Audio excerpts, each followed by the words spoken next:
Good evening. The story you're about to hear is a work of fiction. I mention this early, as some of you may find it a comfort. Others, I suspect, will find it less so as the evening progresses.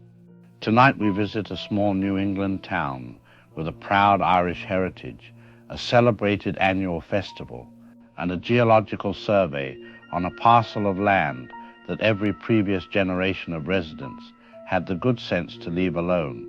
Scientists, as a rule, aren't discouraged by the caution of previous generations.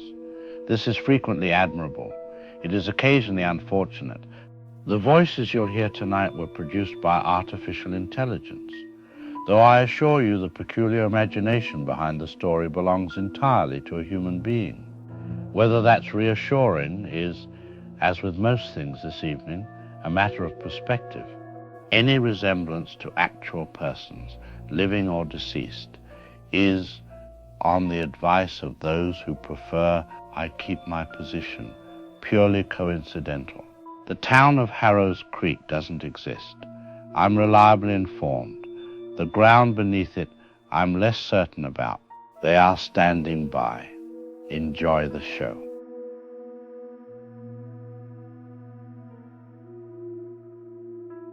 Blake Creek TV, Harrow's Creek. Good morning. I'm Tori Murphy, and it's a genuinely lovely 1st of March here in Harrow's Creek. We've got clear skies right now. Temperatures already at 39 degrees and climbing, and the National Weather Service is calling for a high of 48 this afternoon. That is, for those keeping score, about 16 degrees warmer than the seasonal average for the 1st of March in central Vermont. We'll take it.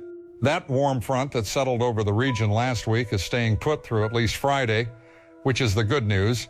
The slightly less good news is that the ground east of town has been thawing faster than expected, and if you live on any of the unpaved roads along Aldgate Road or the Route 11 corridor, you're already seeing what an early mud season looks like. The town road crew has been out on the eastern parcel since Monday. Patience is appreciated. Your overnight lows for the rest of the week, upper 20s Wednesday through Friday. Back into the low 30s over the weekend. No precipitation in the 7-day forecast. So if you've been waiting to get that first real walk in before the mud gets too bad, this week is your window. Do it before the ground changes its mind. Now to sports, and Harrow's Creek is waking up this morning with a new state championship banner to hang. The Shamrocks beat Montpelier last night 62-57 in double overtime to claim the Class 2B boys basketball title. And I'm told that downtown didn't go to sleep quietly last night. Coach Dennis Flannery was briefly carried off the court on the shoulders of his players, which the coach described afterward as, and I'm quoting here, the longest and most terrifying 12 seconds of my career. Congratulations to the Shamrocks. The team will be honored at the St. Patrick's Day Heritage Festival, which is now 16 days away. If you've been coming to this festival your whole life, the committee wants you to know this year is going to be the biggest one yet. Vendors and visitors are registered from all 6 New England states, and for the first time, the main stage will be running 3 nights instead of 2. This year's theme is Roots Run Deep, chosen to honor Harrow's Creek's Irish settlement history. The festival runs March 15th through the 17th. Mark your calendars. In local development news, the University of Vermont's Department of Earth Sciences began a survey last week on the Aldgate Road parcels east of town. The university describes it as a routine soil composition and subsurface assessment commissioned as part of the county's development suitability review for the eastern corridor. The survey is using drill core sampling equipment on the old Aldgate farmland, which has sat undeveloped for the better part of a century. Our Nathan Jones took a drive out there yesterday afternoon. Tori, I drove out to Aldgate Road around 4 o'clock yesterday, and honestly, you'd never know anything out of the ordinary was happening if you weren't looking for it. The survey crew has 3 rigs set up on the flat stretch of land just past the old fieldstone wall, about 1.5 miles east of the Route 11 intersection. Mostly it looks like a construction site. Drilling equipment, a trailer, a couple of university vehicles. I spoke briefly with one of the crew members. He said they've been pulling core samples since February 22nd, and they're about 1/3 of the way through their grid. A little background on that land for anyone who's curious. The Harrow's Creek Historical Society notes that the Aldgate parcel was part of the original Aldgate settlement, one of the first Irish immigrant communities established in this part of Vermont, dating back to somewhere in the 1850s. The settlement lasted about 30 years of recorded activity before the land changed hands and went quiet. There's almost nothing above ground to indicate it was ever there, which I suppose is exactly why the county wants to know what's below ground. One footnote, the Vermont State Geological Survey Office did log a very small seismic reading at the Aldgate site last Thursday. 0.3 magnitude, that's not something you'd feel, not even close. A state geologist I spoke with this morning called it, quote, entirely consistent with the frost-thaw settlement we see every spring in this region, end quote. Nothing to watch there. Back to you, Tori. Thank you, Nathan. A few more items before we let you get on with your morning. The Harrows Creek Public Library will be hosting its annual Irish Heritage Reading Series starting this Saturday, open to all ages, running through St. Patrick's Day. The town food pantry on Church Street is accepting non-perishable donations through the end of the month, and organizers say they're specifically short on canned goods right now. And the Harrows Creek Community Church will be hosting a town cleanup day this Saturday morning starting at 8, focusing on the public green and the creek walk. That is your Wednesday morning from W Creek TV. I'm Tori Murphy. It is a beautiful 1st of March in Harrows Creek, Vermont, and that's exactly what it should be. Get outside if you can today. Have a good morning, and we'll see you tonight at 6.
Way Creek TV, Harrows Creek.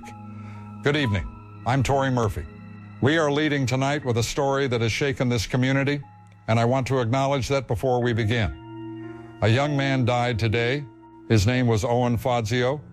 He was 26 years old, a graduate research assistant at the University of Vermont's Department of Earth Sciences, and he was doing his job on Aldgate Road when he was killed.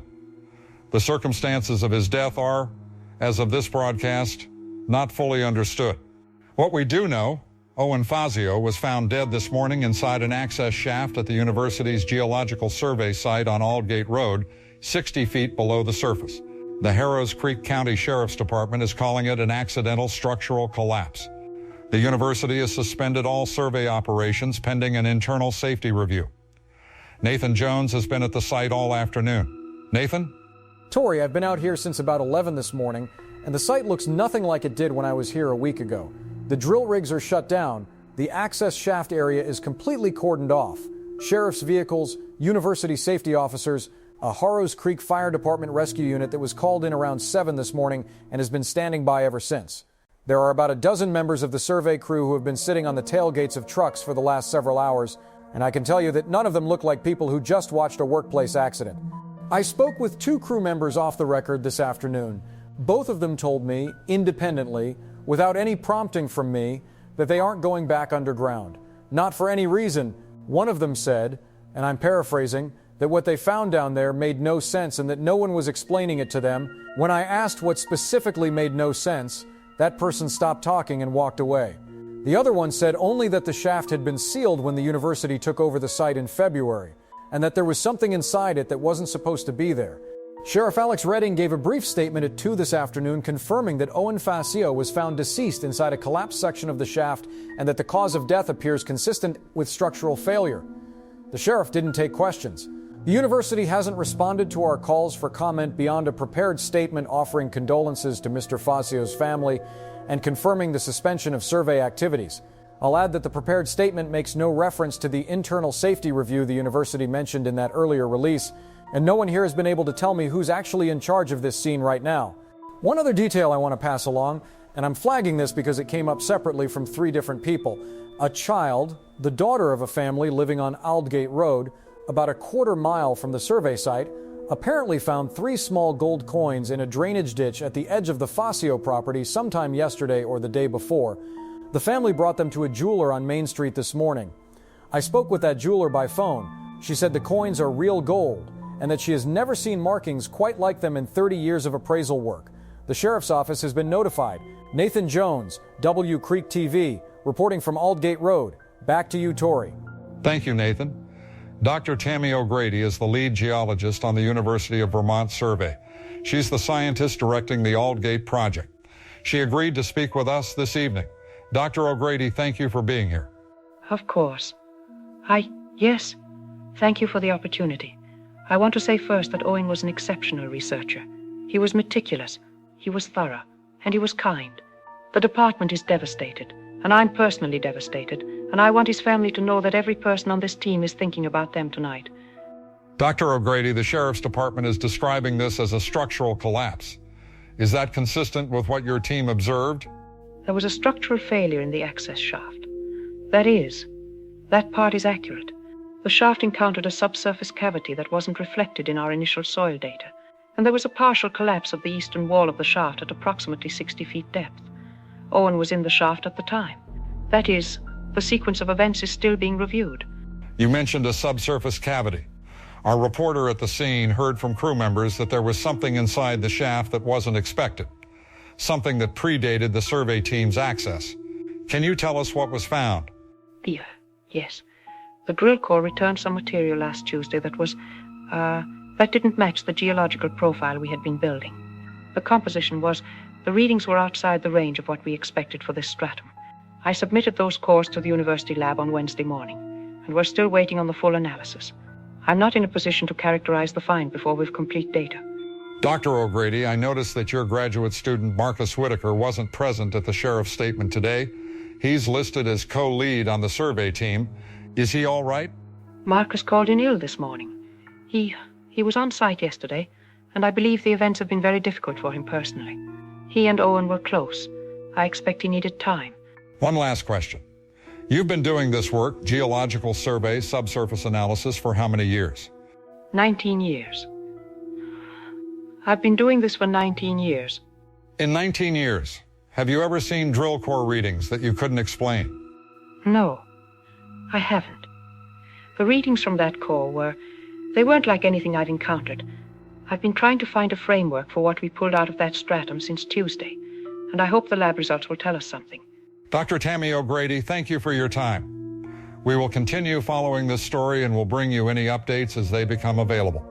If you have information related to the Aldgate survey site or the coins reported found in the surrounding area, the Harrows Creek County Sheriff's Department is asking residents to contact their non-emergency line. The number is on our website. The University of Vermont hasn't confirmed whether the survey will resume. The State Geological Office has been notified of the subsurface cavity discovery, but hasn't yet issued comment. A memorial for Owen Fazio hasn't yet been announced, but we'll share details from his family as soon as we have them. He was 26 years old. He was from Burlington. For W Creek TV, I'm Tori Murphy. We'll be back with updates throughout the evening. Take care of yourselves and each other tonight.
It is 10 o'clock on a Tuesday night in Harrows Creek, and you're listening to Night Crossing on W Creek AM.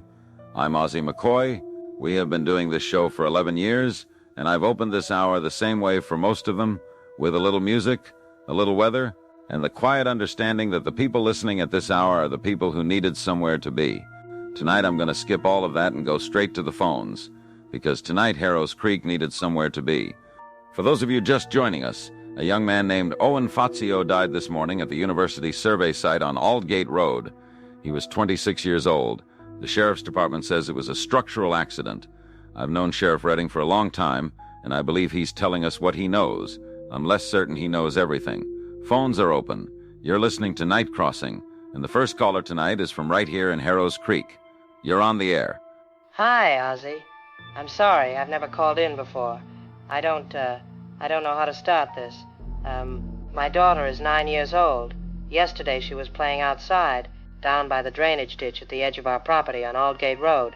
We're probably a quarter mile from the survey site, and she came in with a coin. A gold coin.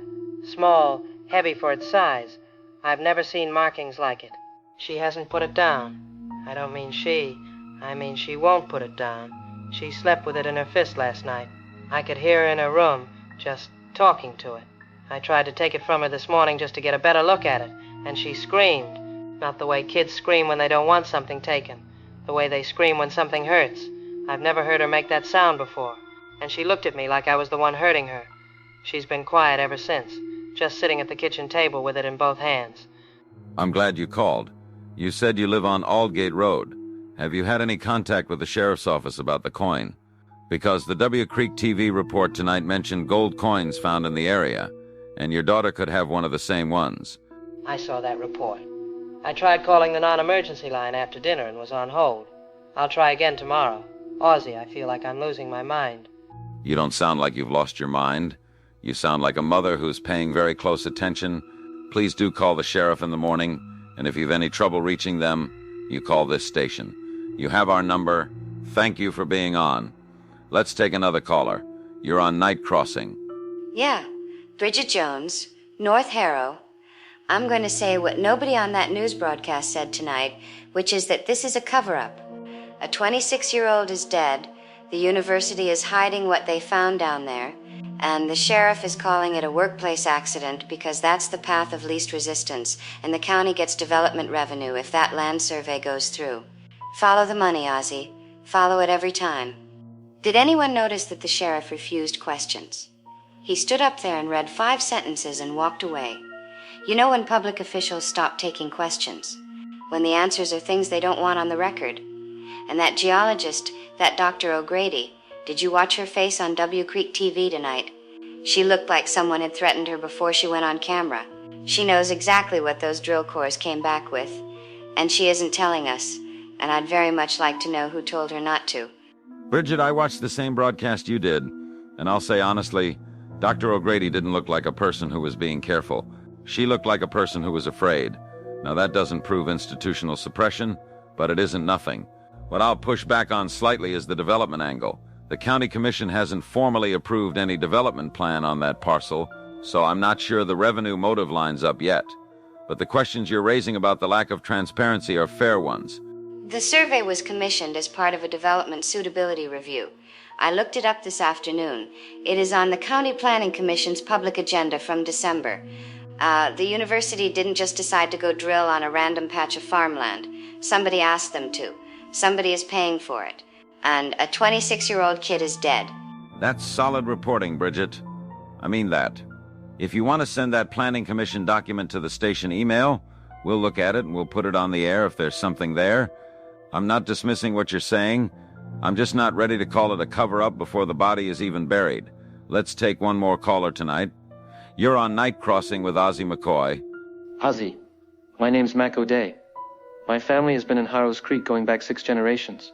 My grandfather's grandfather came over in the 1850s with the first wave. I'm telling you that so you understand I'm not some person who read something online. This is something that was passed down. You don't dig on Aldgate land. That is something every old family in this town was told. And it's something that every old family in this town eventually stopped telling their kids. Because why would you? The land sat fallow. Nobody touched it. There was no reason to explain it anymore. My grandfather told me that the men who settled the Aldgate parcel in the 1850s didn't leave because the land was bad for farming. They left because of what they found under it. He said they sealed it. He didn't know exactly what they sealed. He said his own grandfather wouldn't say. But the message that came down through the family was very clear. That land has something in it that doesn't belong to us. And when you take things from places that don't belong to you, those places come looking for what you took. Mac, I want to ask you something, and I want you to know I'm asking it with genuine respect, not skepticism. Do you have any sense of what your family thought was down there? Not what they could prove, just what was said. My grandfather called it the old claim. Not his words. That's the phrase that came down. He said the first settlers found gold on that land, and they understood immediately that it wasn't gold they were going to be allowed to keep. He said there were things there that had been there before the Irish came, before anyone came, and those things had a longer claim on that gold than any person ever would. He said the families that understood that and left the land alone lived long lives. He said the families that didn't, well, they didn't. Mac, thank you. I'm not going to pretend I know what to do with what you just said, but I'm going to sit with it. And I think a lot of people listening tonight are going to sit with it, too. That's a lot to carry in one family for that long. I hope I'm the person who's overreacting. I genuinely do. But I've been thinking about Owen Fazio all day, and I keep coming back to the same thing. Someone cracked open a seal on ground that was sealed for a reason. And now there's a young man dead 60 feet below the surface of it. I hope that's a coincidence. I don't think it's... Thank you, Mac. To everyone listening tonight, I don't have answers for you. I don't think anyone does yet. What I do know is that Harrow's Creek is a town that has always been good at looking after itself, and I think right now the most useful thing any of us can do is look after each other. Check on your neighbors, check on anyone who lives near that site. We're going to stay on this story as long as there's a story to stay on. Night Crossing doesn't go anywhere. We've got one more line holding. Let me grab this last one before the break. You're on Night Crossing.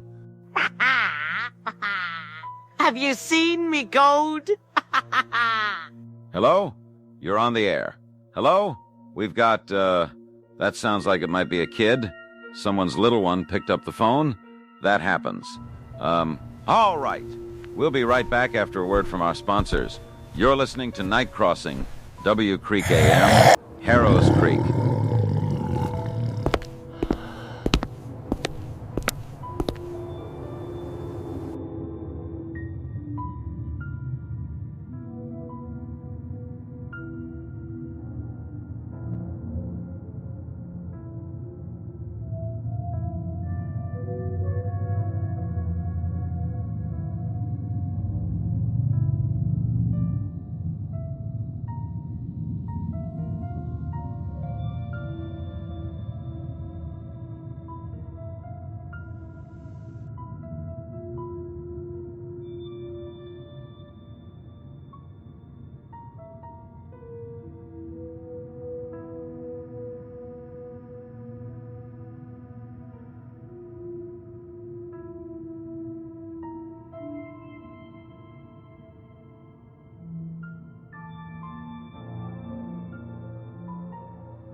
Church, I want to open this morning with a text that was placed on my heart this week.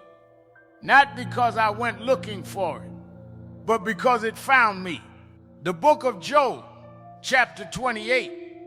And Job writes this: surely there's a vein for silver and a place for gold where they find it. Iron is taken from the earth, and brass is melted from the stone. Man puts an end to darkness and searches out the furthest bound, the ore in places of deep shadow. He overturns mountains by the roots. He cuts out channels in the rocks. His eye sees every precious thing. Brothers and sisters, I want you to sit with that image this morning. A man descending into the earth, cutting channels in the rock, his eye hunting for precious things in the dark. Job knew this image 3,000 years ago, and this town has been living it because a team of people went down into the ground on Aldgate Road this week, and they were hunting for something too, and one of them didn't come back up.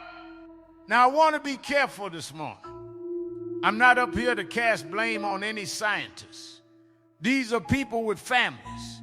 These are people who went to work in the morning the same way you went to work in the morning, believing that Tuesday would end the same way Tuesday began. But I do want to ask the question that Scripture asks, because Scripture always asks the question we're too polite to speak out loud. Why was that land being surveyed? What was driving those drills? Was it curiosity or was it appetite? Because that land has been fallow for a long, long time. Your grandmothers left it alone.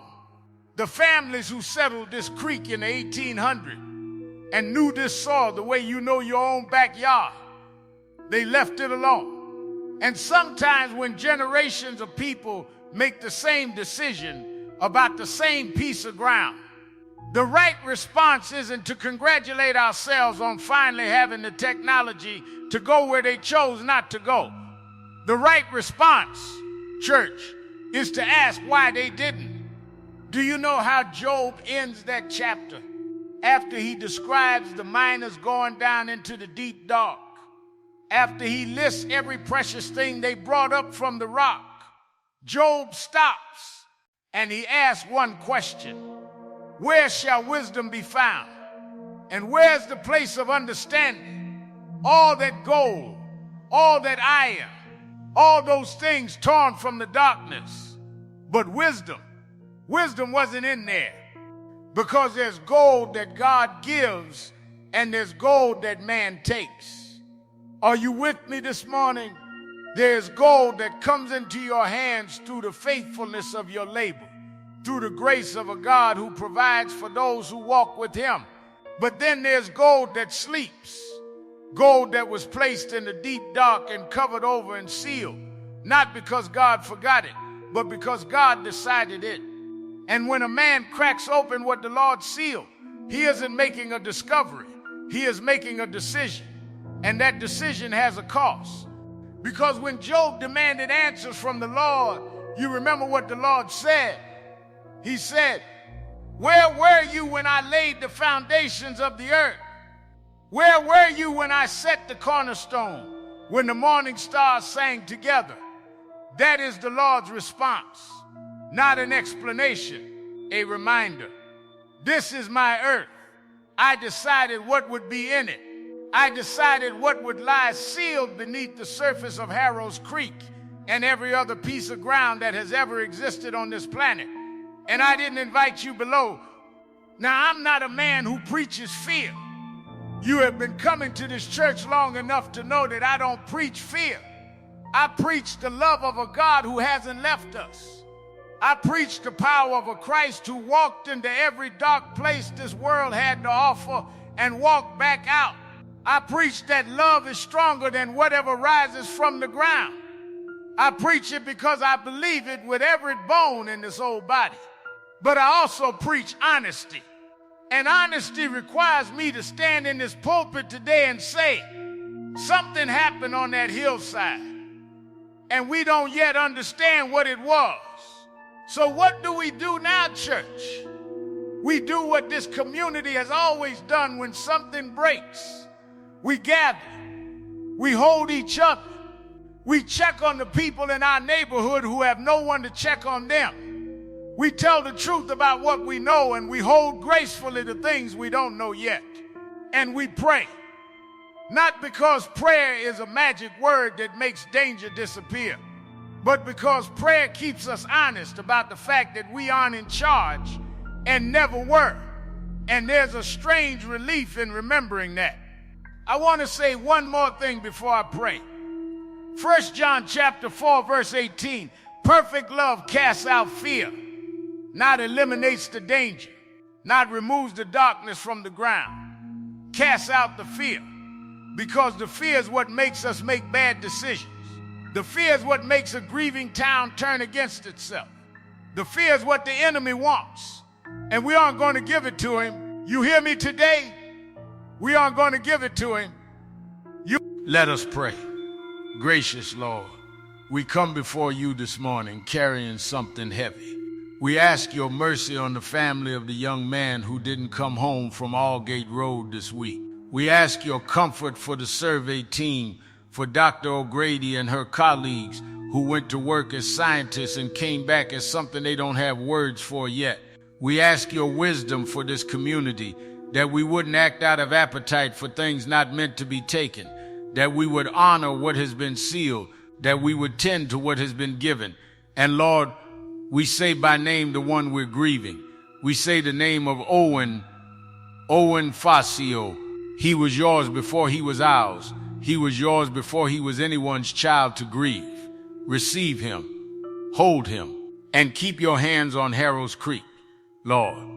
Whatever is beneath this ground, you were there when you placed it. You know what it is. We are trusting you with it. In the name of Jesus Christ, amen.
Well Creek TV, Harrow's Creek.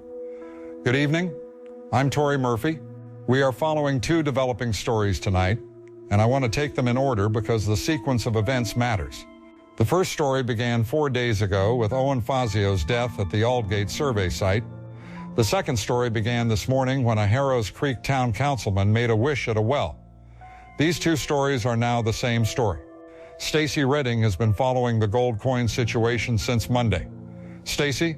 Tory, to understand tonight's event, you need the background on the coins, so let me lay that out first. Since last Thursday, residents across Harrow's Creek have been finding small gold coins in garden beds, in drainage ditches, in the town park, in parking lots. As of this afternoon, local jeweler Meredith Cody has purchased or examined 17 coins from 9 separate residents. I spoke with her this afternoon about what her analysis found. Meredith Cody has been appraising gold for 31 years. She told me the coins are approximately 96% pure gold, a purity level that isn't achievable with any historically documented smelting technique before the mid-20th century, and that would be extraordinarily expensive to produce today. There are no mint marks on any of them. She submitted a sample to the University Metallurgy Department on Monday for dating analysis. The result came back this morning. The dating instruments returned readings she described as, and I'm quoting here, internally contradictory. The instruments registered the coins as simultaneously very ancient and not datable at all. Now to this morning, Harrow's Creek Town Councilman Ian Murphy announced publicly at 9 a.m. that he had found a gold coin on his property, a single coin, noticeably larger than the others, roughly twice the diameter of the standard pieces that have been circulating. He brought it to the town well on Market Street for what he described as a St. Patrick's Day publicity event. He made a wish on camera in front of roughly 30 people. His wish was that the Aldgate development project would, and again, I'm quoting from the video, finally get off the ground. He dropped the large coin into the well. He was laughing. At 6:45 this evening, Ian Murphy was found dead inside that well. The well is 60 feet deep. Stacy Redding, W Creek TV, reporting from Market Street. Back to you, Tory. Thank you, Stacy. Sheriff Alex Redding gave a brief statement outside the Market Street well approximately 40 minutes ago. The sheriff confirmed the death of Councilman Murphy and described the case as an active homicide investigation. He didn't take questions. Our cameras captured his hands at his side during the statement. They weren't steady. There is one additional detail from the scene that I need to share with you, and I want to be transparent about how I'm handling it. A photograph taken at the well before the sheriff's department secured the perimeter was posted to a public social media account this afternoon. That photograph shows text scratched into the stone rim of the well, adjacent to where Councilman Murphy was found. Our station has independently verified the photograph is consistent with the location and was taken this evening. The text is a 4-line verse. I'm going to read it to you because it's now public information and because I believe you should hear it. I want to be clear. This isn't something this station endorses or celebrates. It is evidence. The verse reads, "A greedy man wished at my well. I gave him exactly what he fell. He asked for progress. I gave him a drop. The development stalled, as it shouldn't stop." Sheriff Redding's statement, again, not taking questions, confirmed that the homicide investigation is active and that the county is requesting state assistance. We have attempted to reach Dr. Tammy O'Grady, the lead geologist on the Aldgate survey, to ask whether the coins in the verse may be connected to what her team discovered underground. Dr. O'Grady hasn't returned our call since Friday. The university's communications office confirmed she hasn't been in contact with colleagues since that date. Her graduate student, Marcus Whitaker, remains out on medical leave. The Harrows Creek Sheriff's Department is asking all residents who have found gold coins to bring them to the sheriff's substation on Route 11 and to handle them as little as possible. Do not sell them. Don't give them away. Don't allow children to handle them. If your child has been in possession of a coin, contact the sheriff's office non-emergency line tonight. The St. Patrick's Day Heritage Festival is still officially scheduled for March 15th through the 17th. The festival committee hasn't issued a statement about tonight's events. We have reached out and will share any update as soon as we receive it. For W Creek TV, I'm Tory Murphy. Harrows Creek, please look after yourselves tonight. We will be here.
It is 10 o'clock on a Tuesday night, W Creek AM, Night Crossing. I'm Ozzie McCoy. A man is dead in the Market Street well. A verse was scratched into the stone beside his body. I heard that verse on the air earlier today on W Creek TV. And I'll be honest with you, I've not been able to stop thinking about it since. We have been talking about this situation for 4 days now on this show, and tonight it has crossed into something that I don't have a clean word for. The phones are open. Let's go. Ozzie, this is Dan Murphy. I'm a deacon at Harrows Creek Community Church. I need to read you something. Psalm 91, verse 3. He will deliver you from the snare of the fowler and from the deadly pestilence. And verse 13. You will tread on the lion and the adder, the young lion and the serpent you'll trample underfoot. Ozzie, I've been reading this psalm all evening. I'm not a man who sees signs in things easily. I'm 62 years old, and I've been reading Scripture since I was a child, and I've learned to be very careful about reading my own fear into the Word of God. But what that verse at the well said, the way it was constructed, the way it answered the man's wish with such precision, that isn't the work of a human being who's disturbed. I don't know what theology applies here, and I'll not pretend otherwise. What I'll say is that Ian Murphy made a wish for something he didn't own, and the land answered him in kind. The Irish tradition has always known that there are things in the ground that have prior claim on what was put there. The church is open tonight, Ozzie. It was open last night, and it will be open tomorrow. If anyone in Harrows Creek is afraid tonight, come to the church. We have light, and we've warmth, and we've iron fittings on the door, which I don't know why that feels relevant to me, but it does. Dan, thank you. The church address for anyone listening is on our website, and we'll put it on the screen right now. I want to ask you about what you just said, prior claim. Is that scriptural for you, or is that something else? It is something my grandmother said. She came from County Clare. She said the old places remember who put things in the ground, and they remember who's owed what. She said the Irish brought that understanding with them, and most of us forgot it the moment we had running water and central heating. I thought it was a figure of speech until tonight. Thank you, Dan. Please keep that church open. Next caller tonight, you're on Night Crossing. Hi, Ozzy. Katie McCoy, South Harrow. I've boarded my ground floor windows. I want to ask you a direct question. What are the police actually doing right now? Because I'm seeing a statement from the sheriff about an active investigation. Active investigation of what? What's being ruled out? If they're treating this as a homicide committed by a person, they're asking the incorrect question. And this town needs to start taking care of itself. Also, Ozzy, my sister Emily is a folklore professor at the University of New Hampshire, and she's going to be on a podcast tonight. It's called Underneath It All. She knows what this is. She's known for a long time. If you're listening, find that podcast and listen to it. I'm not saying panic. I'm not saying stop trusting law enforcement. I'm saying that what went into that well didn't climb 60 feet of rope, scratch a verse into stone, and climb back out. A person didn't do that. So the framework being applied doesn't fit the evidence. And when your framework doesn't fit the evidence isn't the thing that needs to change. People need to start preparing. The question isn't who did this. The question is what did this. Katie, I hear you, and I don't disagree with the logic. My hesitation, and I want to be honest about it, is that I don't know what telling people to prepare for something other than a human perpetrator actually looks like in practice. What are you doing beyond the windows? I'm keeping my doors closed, I'm keeping my lights on, and I'm keeping iron near every entry point in my house. That's from old lore, and I'm not ashamed to say it. The old lore knew something, and the new framework isn't keeping people alive. I'll take the older option. That's a very calm way to describe a very frightening situation, Katie. Thank you for being on. One more caller tonight. You're on Night Crossing with Ozzy McCoy. Go ahead. Yeah. My name is Marcus. Marcus Whitaker. I was part of the survey team on the Aldgate site. I was there the night Owen died. I've been out sick since then, and I haven't really talked to anyone since that night. But I was listening, and I need to say something. The collapse didn't happen the way they described it. There was a cavity, yes, the wall did come in, but something was in that cavity before the wall came in. Something was already down there, in the dark, in a space that shouldn't have had anything living in it, 60 feet below a field that has been followed for 100 years. I saw it for maybe 3 seconds before the light dropped. I've been trying to make sense of what I saw for 4 days. Marcus, take your time. What did you see? It wasn't big. That's what I keep thinking about. That's the thing that I can't get out of my head when I try to sleep. Whatever was in that cavity, whatever was standing down there in the dark next to Owen when the light dropped, it wasn't big at all. Marcus, are you still? Marcus, he's gone. We'll take a short break. Stay with us.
Wub Creek TV, Harrows Creek. Good evening. I'm Tory Murphy. Vermont State Police are now operating in Harrows Creek. 2 additional deaths have been reported in the past 48 hours. Dr. Tammy O'Grady, who led the University of Vermont Geological Survey at the Aldgate site, was reported missing this morning. And a woman named Chanel O'Connor will join us live in this broadcast to describe what she saw on her property 2 nights ago. We begin at the scene. Tori, the first death I need to report occurred at Rory's gas station on Route 11, sometime between 11 p.m. on March 13th and 6 a.m. on March 14th. Daniel Cody, 34 years old, was found behind the counter by the opening attendant. His shoes had been removed, cleaned to an almost translucent shine, and placed heel to heel on the counter beside him, precisely spaced as if arranged for display. Vermont State Police have confirmed that security footage from inside the station shows a figure crossing the camera frame at approximately 11:47 p.m. The footage covers approximately half a second of movement. State Police released an enhanced still image from that footage this afternoon.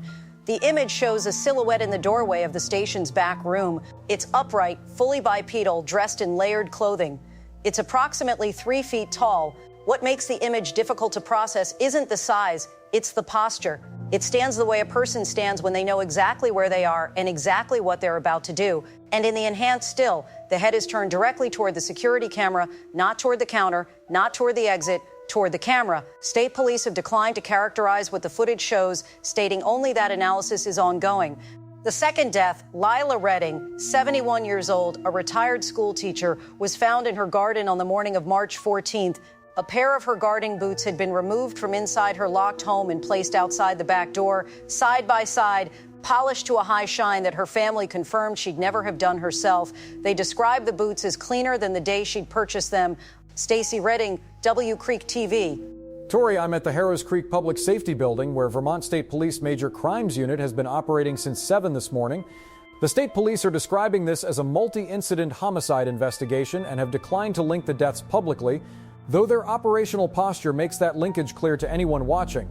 I counted 14 state police vehicles in the parking lot an hour ago.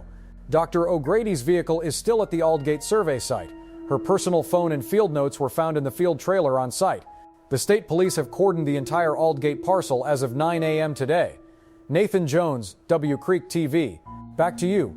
Thank you, Nathan. Sheriff Alex Redding has agreed to speak with us tonight, which is significant because the sheriff has deferred all press contact to state police for the past 2 days. He asked to speak directly to the community of Harrows Creek. Sheriff Redding, thank you for being here. Thank you, Tori. I've been a law enforcement officer in this county for 22 years and sheriff for 14, and I've never asked this community to be afraid. I've asked them to be careful. I've asked them to call us. I've asked them to trust the process. Tonight I'm asking something different. Tonight I'm asking them to believe what they're seeing.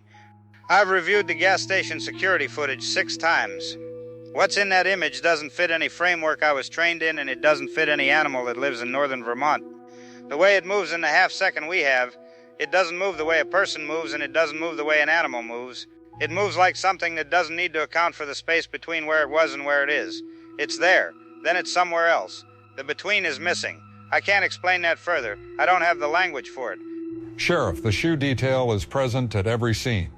Owen Fazio underground, Ian Murphy at the well, Daniel Cody at the gas station, Lila Redding in her garden. What does that pattern tell you as an investigator? It tells me the shoes matter to them more than the people. That's not a sentence I ever expected to say in an investigation. But every scene, every single scene, the shoes have been removed, cleaned to a standard that takes time and care and skill, and placed with deliberate arrangement, side by side, heels aligned, and the cleaning happened after. That's what the evidence shows. Whatever did this, they cleaned the shoes after, like a ritual, like an obligation. The iron guidance that's been circulating reports that these creatures won't approach iron thresholds. Is the sheriff's department officially recommending that residents place iron at their doors? I'm not in a position to officially recommend a measure based on folklore. What I will say, and I'm saying this as a man who grew up in this county, not as a law enforcement officer, what you do is your decision. But what I will say is I will have iron on my own doors tonight. Thank you, Sheriff. Sheriff Alex Redding, Harrows Creek County Sheriff's Department. We are joined now by Chanel O'Connor, a resident of Aldgate Road, who contacted this station yesterday afternoon. Chanel, thank you for coming in. Thank you. There are 2 people dead and a woman missing, and what I saw was real. And if describing it helps anyone understand what's happening, then it's worth whatever people say about me afterward. Tell us what you saw. It was around midnight on Thursday. I came downstairs for water and looked out the kitchen window, and there were 3 of them near the garden wall. Small, 3 feet tall, maybe a bit less, upright, completely still, dressed in dark layered clothing that looked old and heavy and out of any era I could place. I thought at first I was looking at garden ornaments in the dark. Then one of them turned its head. It didn't turn smoothly. That's the thing I keep thinking about. It turned in increments, like a clock hand indexing forward, stopping at precise positions rather than sweeping through. And the features were all correctly placed: eyes, nose, mouth, but the spacing was off in a way my brain kept trying to correct and couldn't. The eyes were set too high, the mouth began before it should have, and the skin wasn't old the way a person's skin gets old. It was old the way stone gets old, like it had never been young. The eyes were bright, not glowing, just enormously and specifically bright, like eyes in a photograph when the flash catches them. It looked at me for 4 seconds, then it smiled.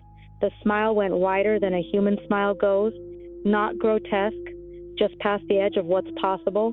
And then, with no signal, I could see the other two turned their heads at exactly the same moment, to exactly the same angle, all three looking at the exact window where I was standing.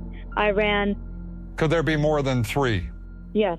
The 3 I saw were the ones that chose to let me see them. That's the feeling I couldn't shake on the stairs.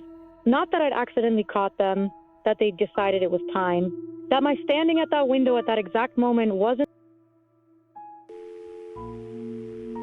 a Chanel. We apologize for the technical difficulties. Vermont State Police Major Crimes Unit requests that any residents who have observed unusual activity contact the State Police tip line. The number is on our website. The St. Patrick's Day Heritage Festival remains on schedule per the Festival Committee's statement 1 hour ago. This station will continue coverage throughout the evening. For W Creek TV, I'm Tory Murphy. Stay inside tonight.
Night Crossing, W Creek AM.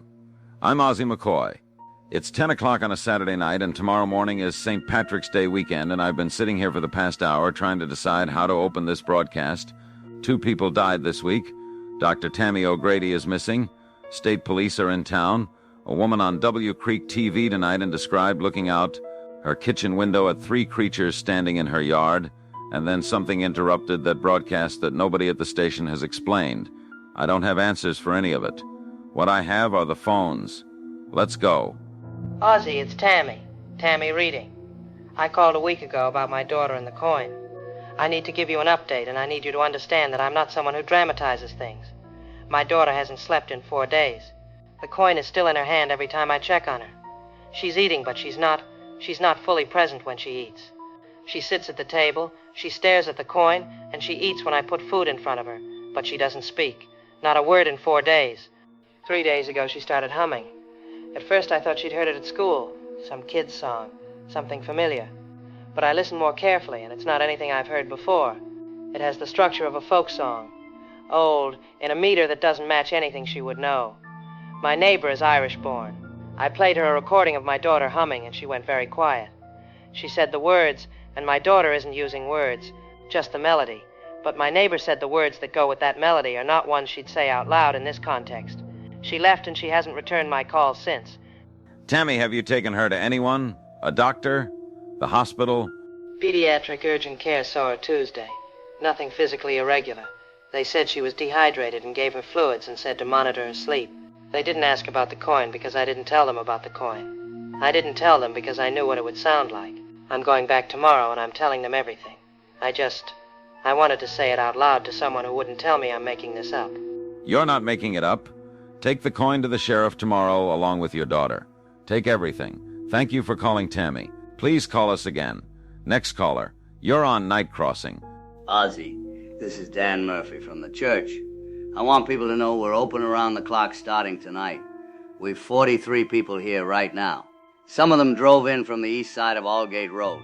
They drove past things in the dark that they're not able to describe clearly, but that frightened them badly enough to drive past their own homes and come here instead. I want to tell you something that happened tonight that I think other people need to hear. 2 of the creatures came to the church steps at around 9:30 tonight. I say that plainly because I saw them and because 10 other people saw them. The time for softening this language has passed. They came out of the dark on Church Street and stopped at the bottom of the front steps, and I want you to understand what I mean when I say stopped. They didn't slow down. They didn't hesitate. They were moving, and then they simply were not moving, like something cut between 2 frames of film. They stood there for 2 minutes. One of our members timed it, and they looked at the door, not at us through the windows, at the door itself, the way you look at a problem you're working through. And they were so still. The only thing that moved was the breath, this faint cloud in the cold air, coming regularly, like a clock. And then they left the same way they arrived, there and then not there. The iron fittings on our front doors are original to the building. If you have iron in your home, put it at your doors. Put it there tonight. Dan, thank you. Harrows Creek Community Church, 14 Church Street, doors open, lights on, all night. Please, if you're afraid and alone, go there. One more caller. You're on Night Crossing. Ozzy, it's Katie. Katie McCoy. I've something I think is important. I want to ask if anyone else has noticed it. I've been finding 4-leaf clovers in my yard for the past 3 days. Not 1 or 2, 30 or 40 of them just in the strip along my south fence. It's March. There shouldn't be any clover at all yet, let alone 4-leaf mutations, and not in that density. I've been pressing them between wax paper because I had a feeling, I don't know exactly what kind of feeling, that I should keep them. That is interesting. Has anyone else out there been finding early clover? Because that's genuinely interesting to me, given everything else that's... Hold on. I've got another call coming in, and the caller ID is... It says Tammy O'Grady. Dr. O'Grady, you're on Night Crossing. Are you safe? Ozzy. Yes, I'm fine. I'm at the site. The Aldgate site.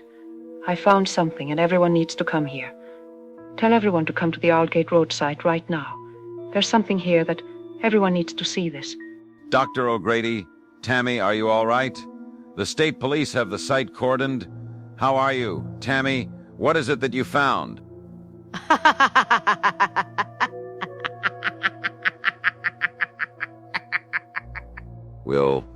We're going to take a break. Stay with us.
All right, so welcome back to Underneath It All. I'm Cody Whitaker. I'm going to skip the usual intro because we don't have time for it and because everyone who's going to listen to this episode already knows why it exists. Harrows Creek is my town. My family has lived there since the 80s, and I've been watching this week unfold with a growing feeling that the frameworks being applied to these events, the law enforcement framework, the geological framework, aren't the frameworks that are going to help anybody. So I reached out to Dr. Emily McCoy, professor of Celtic Studies and Comparative Mythology at the University of New Hampshire, whose published work on leprechaun taxonomy has been cited in exactly the kind of academic circles that aren't going to save a single life in Harrows Creek right now. Dr. McCoy, thank you for getting on short notice. Thank you for reaching out. I want to say at the start that I'm going to speak very plainly in this conversation.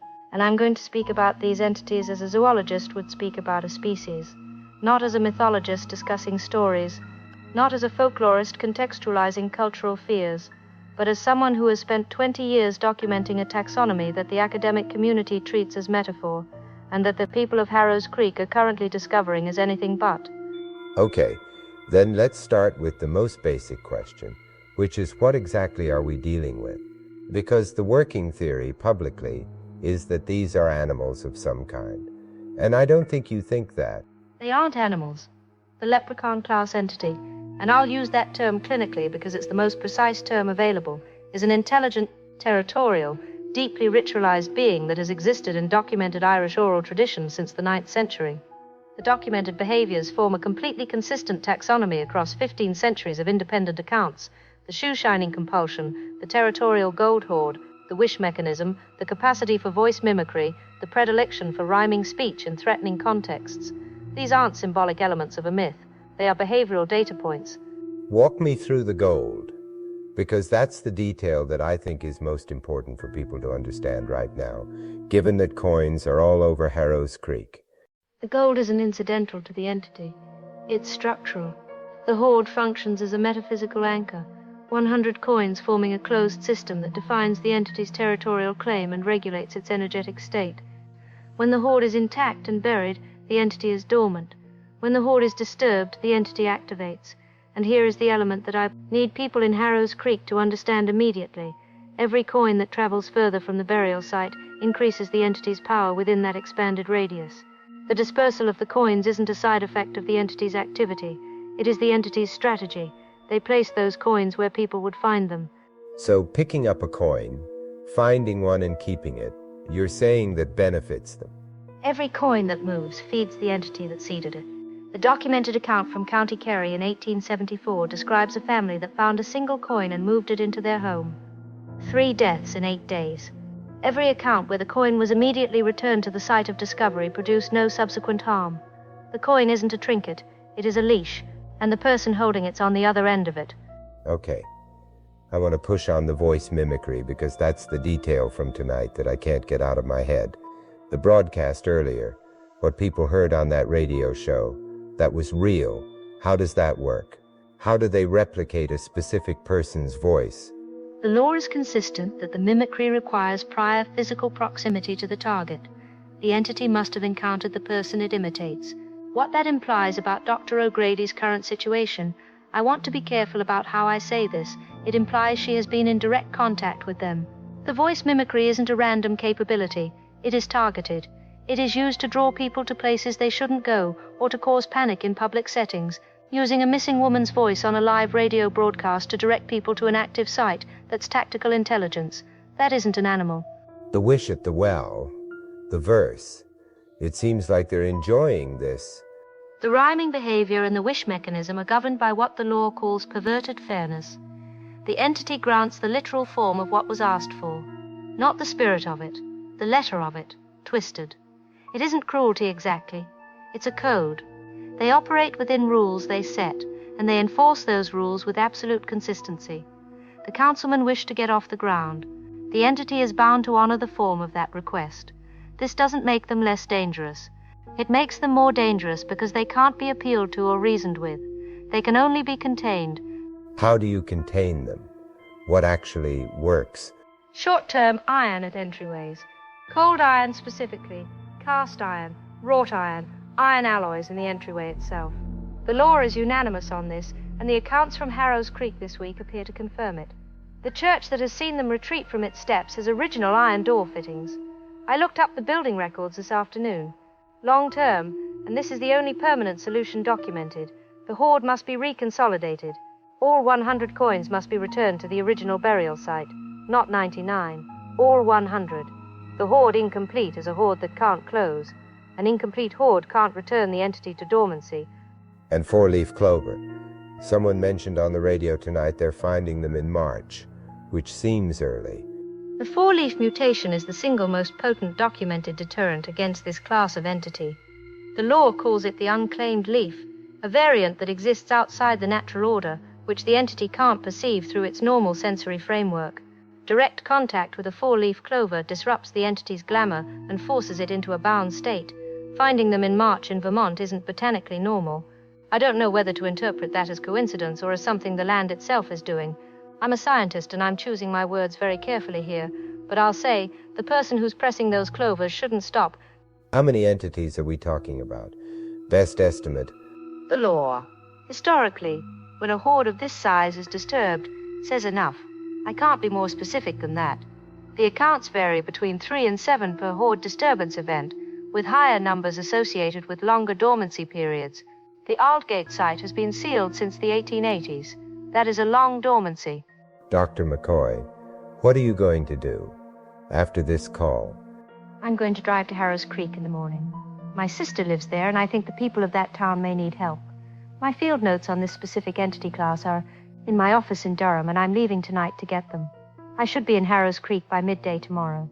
If I can get access to the Aldgate site and to whoever has been working with the recovered coins, there may be a way to begin reconsolidation before St. Patrick's Day. That would be the priority. St. Patrick's Day is a date that appears repeatedly in the lore as a period of elevated entity activity. I'd very much rather not still be working through this on March 17th. Please call me when you get there. Dr. Emily McCoy, University of New Hampshire. Links to her published work are in the episode notes. I'm Cody Whitaker. Be safe tonight.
All right. Sit down.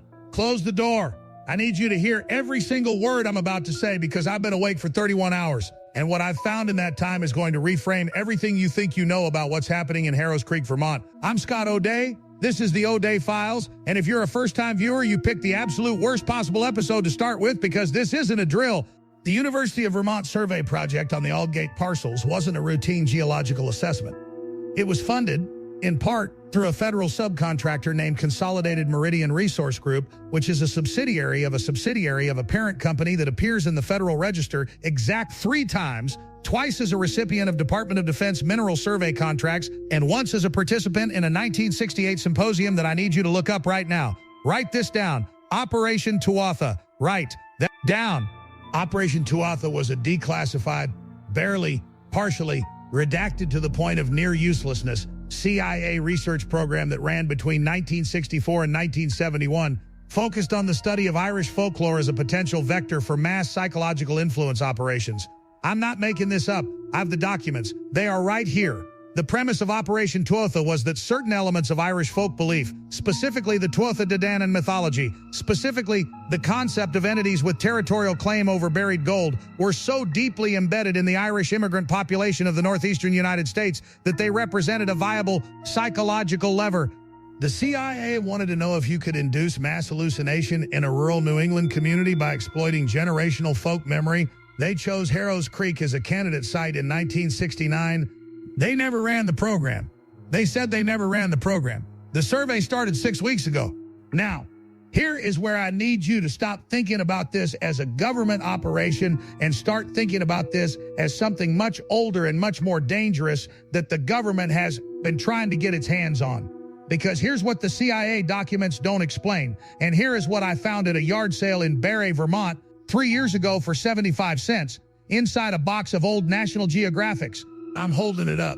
This is a pamphlet, printed, bound in board, 1909, published by the Theosophical Society of London. The title is, and I want you to read along with me, Entities of the Old Claim, a taxonomic and practical field study of the AOC and their subordinate classes.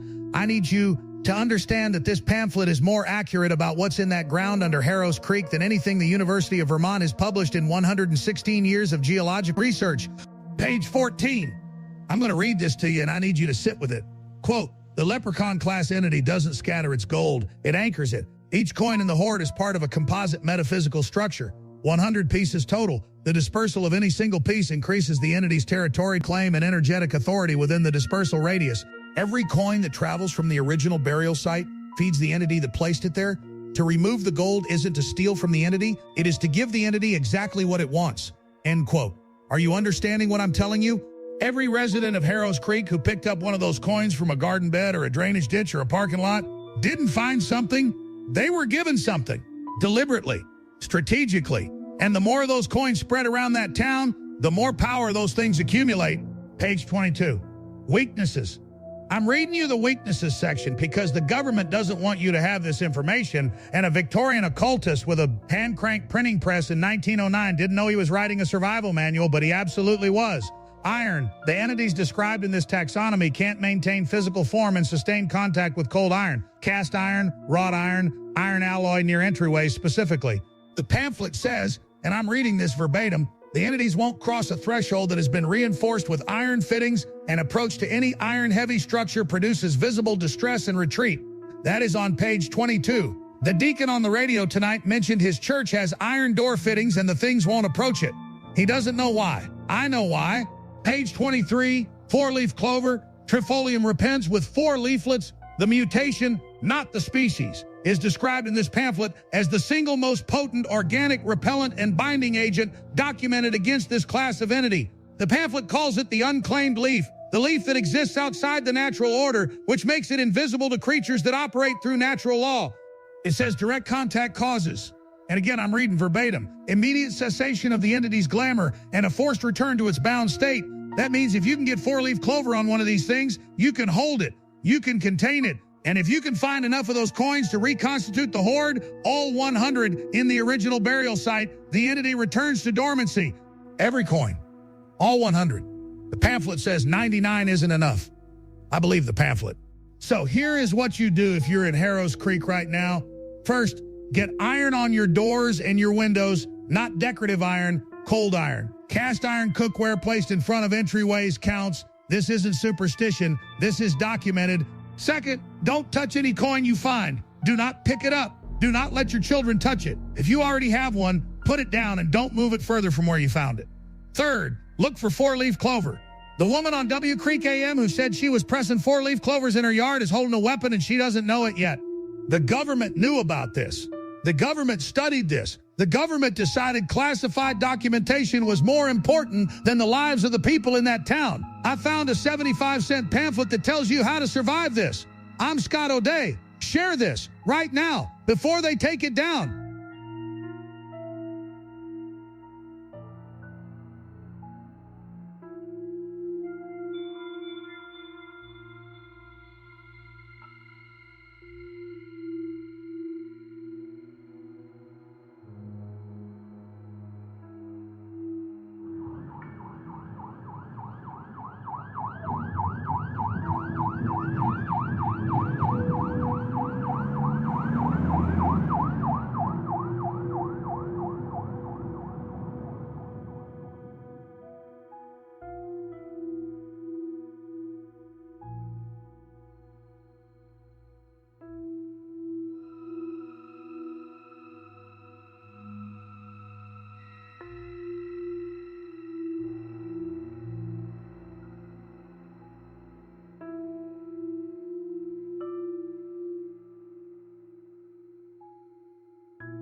Way Creek TV, Harrows Creek. Special report. I'm Tory Murphy. It's 9:40 p.m. on St. Patrick's Day, March 17th, and we're interrupting regular programming to bring you continuing coverage of a mass casualty event at the Harrows Creek Community Hall. Vermont State Police are on scene. Federal emergency notifications have been issued for Harrows Creek and the surrounding county. The number of dead isn't yet confirmed. What we know: the annual St. Patrick's Day Heritage Dinner at the Community Hall on Market Street was attended by approximately 400 residents.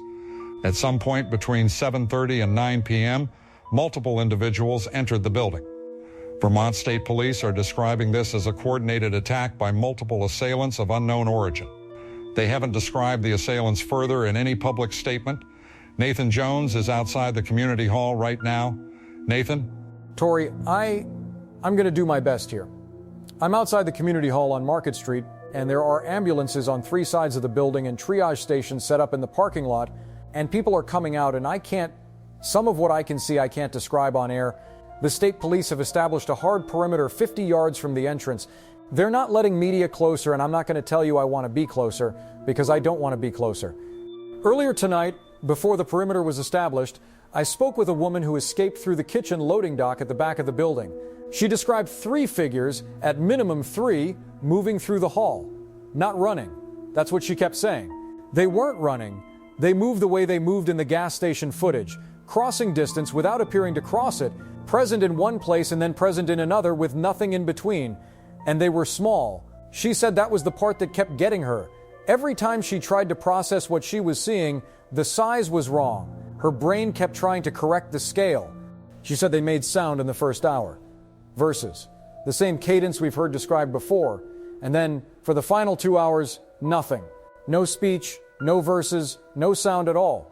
She said the silence was the moment she understood she needed to run, that when they stopped making sound, they had stopped performing. She said, and I'm quoting her directly here, that in the first hour, it felt like something that wanted to be witnessed. In the second hour, it felt like something that had forgotten they were there.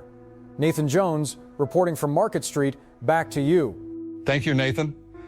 We've also received confirmation tonight of something I need to report directly. Sheriff Alex Redding is among the dead. The Harrow Creek County Sheriff's Department has confirmed the loss of the sheriff through a brief departmental statement issued in the last hour. Alex Redding had served as Harrow Creek County Sheriff for 14 years. He was 51 years old. He was from here. He sat in this studio 2 nights ago and asked this community to believe what they were seeing. He was right. There's a piece of footage I need to address because it's circulating publicly and our station has reviewed it. A festival attendee captured 9 seconds of video inside the hall before cellular signal cut out. 9 seconds. I have been doing this for 14 years and I have covered fires and accidents and 1 mass casualty event in 2009, and I have never declined to show footage on this broadcast. We're not showing this. What I can tell you is that in the gas station image, the figures were still positioned, the way something stands when it chooses to be seen. In this footage, they are not still. In this footage, there are people in that room who were alive at the start of the 9 seconds. I'm not going to say more than that. Our production staff watched it once, and 2 people left the building afterward and have not come back. Vermont State Police have declined to comment. If you have not seen it, do not look for it. I mean that. I am not saying that as a disclaimer. I am saying it as someone who cannot stop seeing it. Mayor Lisa Murphy gave a brief statement outside Harrow Creek General Hospital approximately 20 minutes ago. She asked us to carry it in full. We will. Tonight, the community of Harrow Creek has experienced an event of catastrophic scope that exceeds the capacity of local resources to address alone.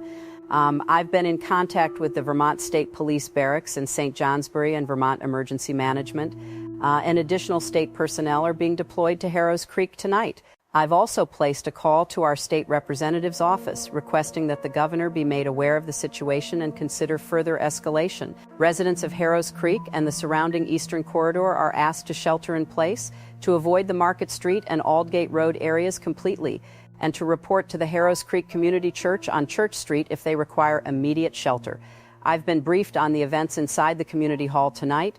I want to say to the families of those we've lost tonight, I'm sorry.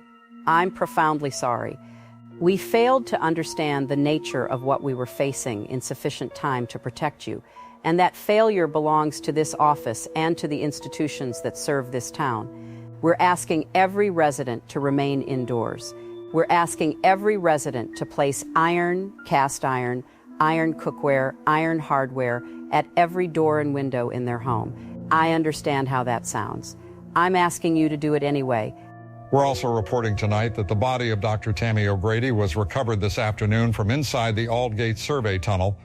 Dr. O'Grady had been missing since March 13th. She was 44 years old. She was a geologist, a teacher, and she was the first person who tried to tell us something wasn't as it should be underground on Aldgate Road. Her boots had been removed and left on her chest. They'd been polished to a mirror shine. We'll continue this coverage through the night. If you're in Harrows Creek, stay indoors. If you're outside Harrows Creek and you have family here, don't drive in. The state police are asking all inbound traffic to remain off the Aldgate Road and Market Street corridors. Marcus Whitaker, the graduate student from the university survey team, isn't among the confirmed survivors and isn't among the confirmed dead. His whereabouts are unknown. I'm Tory Murphy. We'll be here.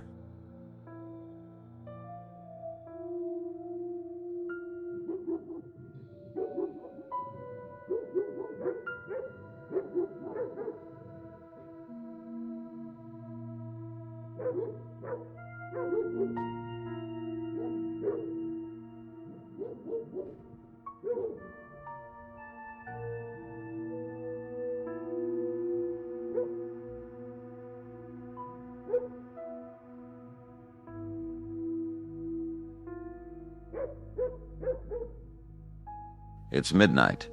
This is Night Crossing on W Creek AM. I'm Ozzie McCoy. I'm on tonight because the phones have been ringing for 3 hours and someone has to be here to answer them. I don't have a script. I don't have news.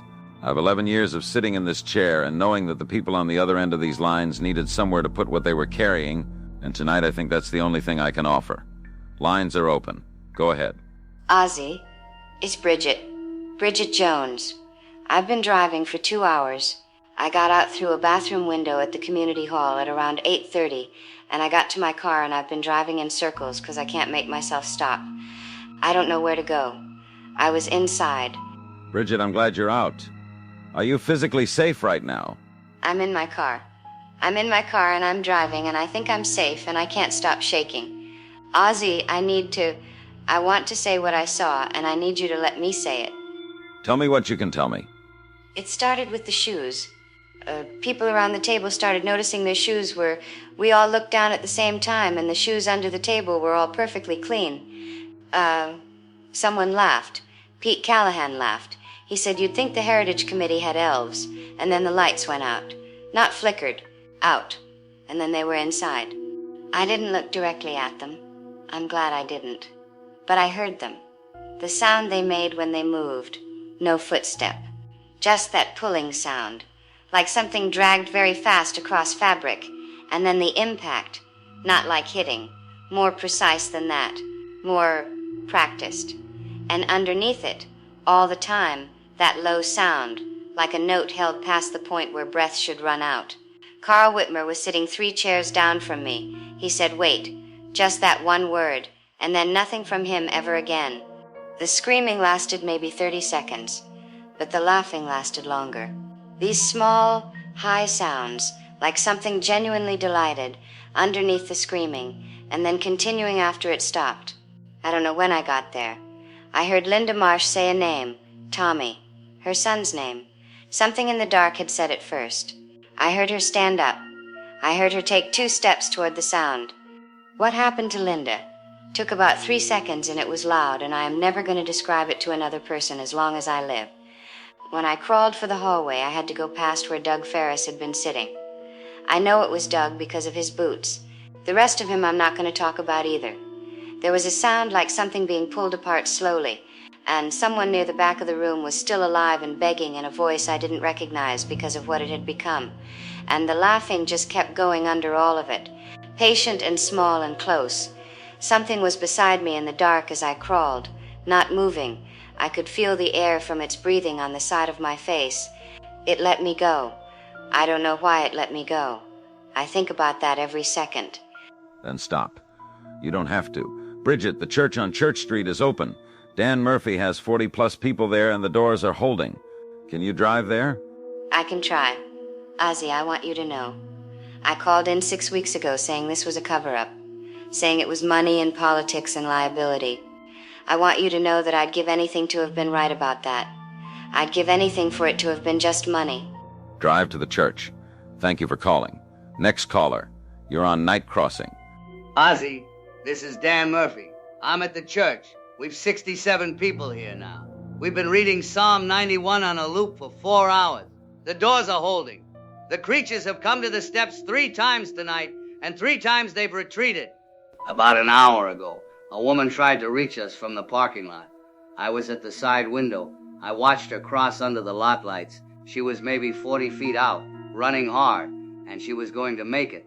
And then one of them stepped out from between two parked cars and stood there. Didn't rush, didn't move at all, just stood in the light and let her see it. She stopped. I had my hand on the door handle. It spoke to her through the dark, and she took one step toward it. And then it was on her. Ozzy, I want you to understand what I mean when I say it was fast. Not animal fast. Something past that. My grandmother came from County Clare, and she taught me that when you can't understand a thing with your mind, you trust the house that was built to hold the things you can't understand. This church was built in 1863. The iron in these doors is original. I don't know if she knew what she was teaching me or if she simply knew what she knew, but I'm grateful for it tonight. Please come to the church if you can get here safely. We've food and water, and we've the iron, and we haven't lost anyone inside these walls. Thank you, Dan. A woman named Bridget Jones is going to try to reach you. Please watch for her car. One more caller tonight. You're on Night Crossing. Yeah. Hello? You're on the air. Go ahead. Ozzy. It's me. It's Marcus. Marcus. Marcus Whitaker. I've been thinking about you. Where are you? I found where they keep the rest of the gold. I know where the pot is, Ozzy. I can bring you there. I can bring anyone there who wants to come. It's not far. It's very close, actually. You'd be surprised. Marcus, I need you to tell me where you are right now. Are you safe? Can you come to the church on Church Street? I'm not going to church, Ozzy, but I can bring you to the gold. That's what everyone wants, isn't it? The gold. All of it in one place. Very close to here. Very close. Marcus, listen to my voice. Whatever it is that's pulling you toward that gold, whatever it's telling you, I need you to hear my voice right now. Don't go to the gold. Come to the church. Please. Do you hear that? Listen. Do you hear it? Yes. I hear something. Marcus, what's that sound?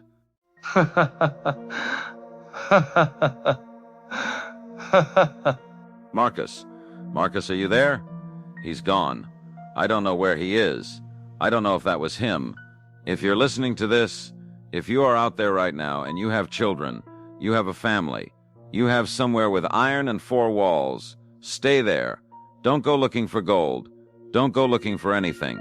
Tonight, the only thing that matters is whether you are inside or outside. Get inside. This is Ozzy McCoy, W Creek AM at Night Crossing. I'll be here until morning.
This is an unscheduled episode of Underneath It All. I'm Cody Whitaker. It is the early hours of March 18th, which means St. Patrick's Day is technically over, and I want you to sit with what that sentence means. I've spent the last 4 hours trying to reach my family in Harrow's Creek. Most of them are accounted for. 2 aren't yet. I'm recording this because if I don't do something with my hands, I'm going to fall apart. And because my cousin called me yesterday with information that I think the people of this town deserve to hear. My cousin is Dr. Ian Whitaker. He holds a joint appointment in geomagnetics and archaeological science at the Massachusetts Institute of Technology. He has been analyzing the soil and subsurface data filed by Dr. Tammy O'Grady's team before she disappeared. I called him 17 times before he picked up. He isn't a person who does podcasts. He agreed to talk because I'm family and because he said he had been sitting with what he found for 4 days and he couldn't sit with it alone anymore. Ian, thank you. I want to say at the start that I reviewed the O'Grady data without knowing what had happened in Harrows Creek. I knew there had been a death at the survey site. I didn't know about the coins or the well or the footage. I reached my conclusions from the raw soil and spectral data before I watched a single news broadcast. I say that because I want you to understand that what I found isn't a post hoc explanation for events I already knew about. The data came first. Okay, walk me through what you found. The soil composition surrounding the subsurface chamber at the Aldgate site is unlike anything in the published geological record for northern Vermont or for any comparable geological formation I've found in the literature. The mineral matrix shows evidence of deliberate alteration, not erosion, not natural deposition, deliberate compositional change across a very precise perimeter. Someone treated that ground. The treatment extends to approximately 30 feet in diameter around the chamber entrance and to a depth consistent with the chamber floor. Treated how? What does that mean in practice? The perimeter soil contains elevated concentrations of iron ore compounds in a distribution that doesn't occur naturally. It was placed there. The placement pattern follows the chamber boundary with a precision that's frankly more consistent than any construction technique available in pre-industrial Vermont. I also found trace organic matter in the treatment layer that botanical analysis identifies as clover, specifically a high density of tetrafoliate clover, the four-leaf mutation pressed and dried into the soil layer. That organic matter isn't recent. Carbon dating puts the treatment layer at approximately 140 years of age, consistent with the 1880s. So the settlers who left the Aldgate land in the 1880s, they didn't just leave, they sealed it. They sealed it with considerable knowledge and deliberate effort, using materials that we now understand to have specific properties relevant to what was inside. Yes, the chamber wasn't a natural formation. It was constructed. The materials used in the chamber lining include worked stone fitted without mortar, iron reinforcement at the four cardinal entry points, and a seal layer of compressed organic matter at the chamber mouth that was, until the survey drill broke through it in February, intact. Someone in the 1880s knew exactly what they were containing and exactly what would keep it contained. Tell me about the gold. Dr. O'Grady's drill cores came back with readings the university called internally contradictory. You had access to those cores. What did you find? The gold samples retrieved in the drill cores have a crystalline lattice structure that doesn't occur in naturally deposited gold under any conditions I've studied or found documented anywhere in the literature.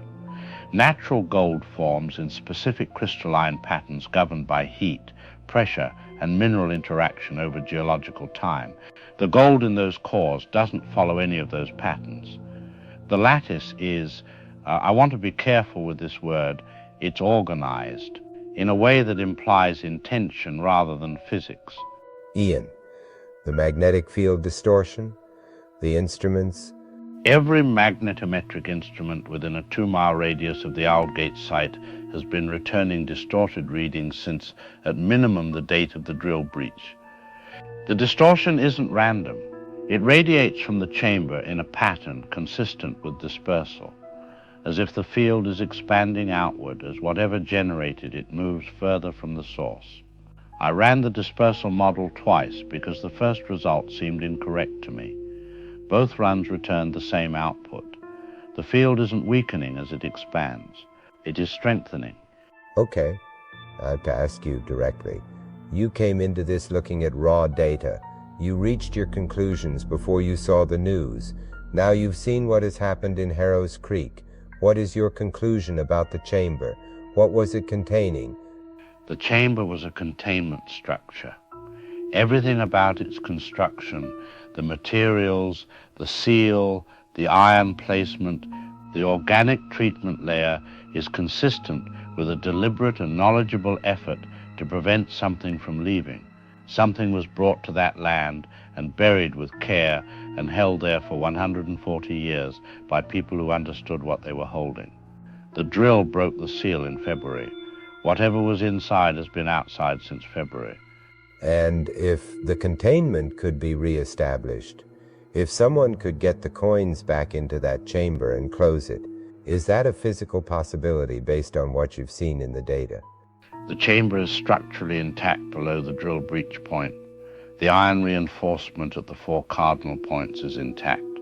The seal layer was broken, but the organic material is still present in the chamber mouth. It wasn't removed, just disrupted.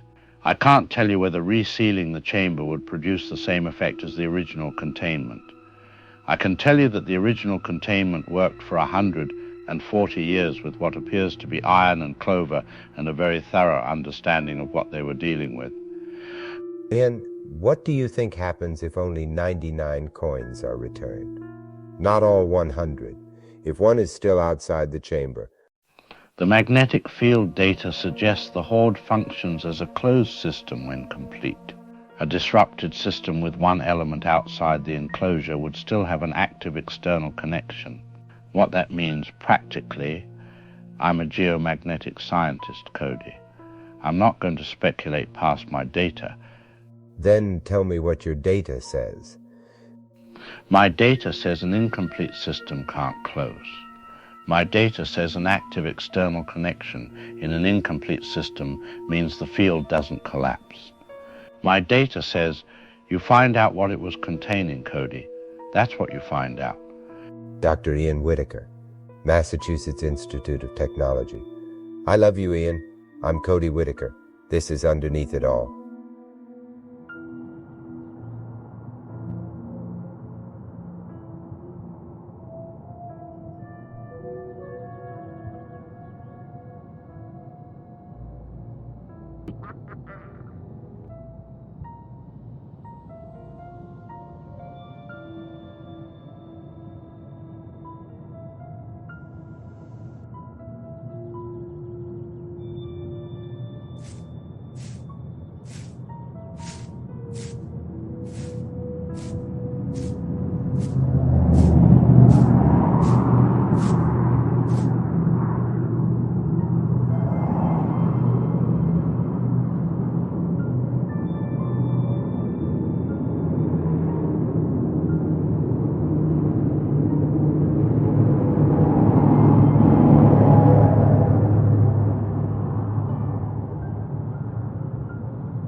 White Creek TV, Harrows Creek.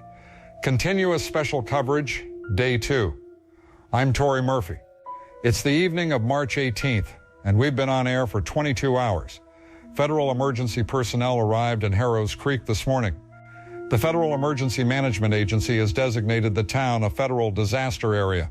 Tori, I'm at the eastern edge of the voluntary evacuation zone on Route 11, where federal personnel have established a staging area. The evacuation is partial. Residents within a half-mile of the Aldgate Road corridor and the Market Street district are being urged to leave, and the majority are leaving. The community hall area is still an active scene. I've seen federal observers enter and exit the building in protective gear, and they've declined every press contact. I want to report something that has been passed to me through multiple independent sources today. There's an individual not identified at their own request who has been working since at least yesterday to consolidate the dispersed gold coins and return them to the Aldgate site. I've spoken indirectly with this person through an intermediary. As of late this afternoon, they've recovered 99 of the 100 coins. One coin remains unaccounted for. Investigators believe that final coin is being held by a child in Harrows Creek, the same child who was discussed publicly on Night Crossing Radio approximately 1 week ago, whose mother called in to describe her daughter holding a coin she'd found and refusing to release it. That child's mother has been contacted by federal personnel and has confirmed the coin is still with the child as of this afternoon. The child hasn't released it. Stacey Redding, W Creek TV, Route 11, Harrows Creek. Thank you, Stacy. We're joined now by Mayor Lisa Murphy, who has a brief statement regarding the ongoing evacuation status. Mayor Murphy. Thank you, Tory. Federal assistance is on the ground, and I'm grateful for the speed of their response.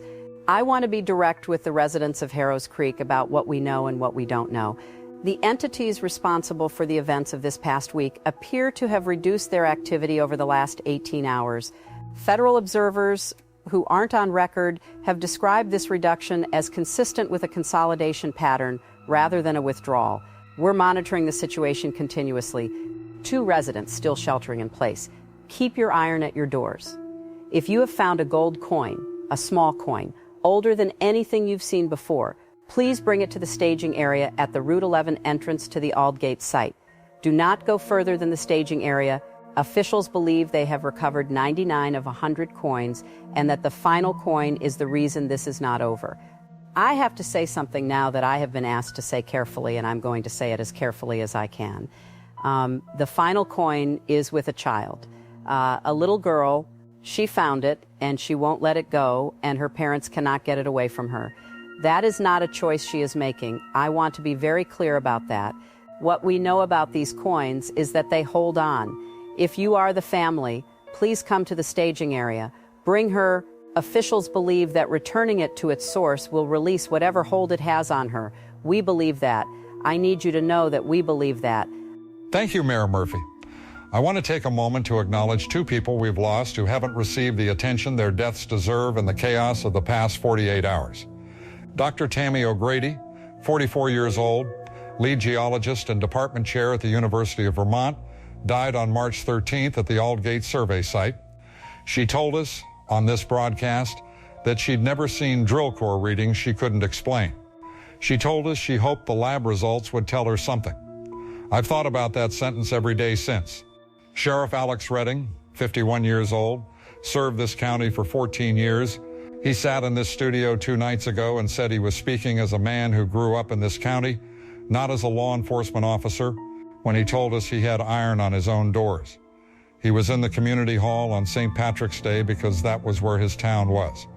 Both of these people saw something happening before most of us were willing to look at it directly. They paid for that clarity. I want them remembered. We're now approaching midnight on March 18th. I've been told that the broadcast tower may experience signal disruption in the coming hours due to the magnetic field distortion that federal instruments have been tracking in the Eastern Corridor. If our signal goes out, W Creek AM will continue as long as it can on emergency power. I want to say something before that happens. Something that I know isn't broadcast convention. Something I'm going to say anyway. There's one coin that hasn't been recovered. There's a little girl in this town tonight who's been holding it for 2 weeks, and she hasn't been able to let go. And there's someone out there who's trying to get it back. What I'm about to read to you comes from the published research of Dr. Emily McCoy of the University of New Hampshire, whose car is parked on Church Street and who hasn't been seen since March 17th. I'm reading it because it's the most useful thing I can put on the air right now. 4-leaf clover, the 4-leaf mutation of white clover, Trifolium repens, is documented as the most effective contact deterrent against this class of entity. Direct contact disrupts the entity's capacity to maintain its active state and forces it into a bound condition. If you're in Harrows Creek tonight and you have 4-leaf clover, use it. If someone near the Aldgate site tonight has 4-leaf clover, they need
It's 10 p.m.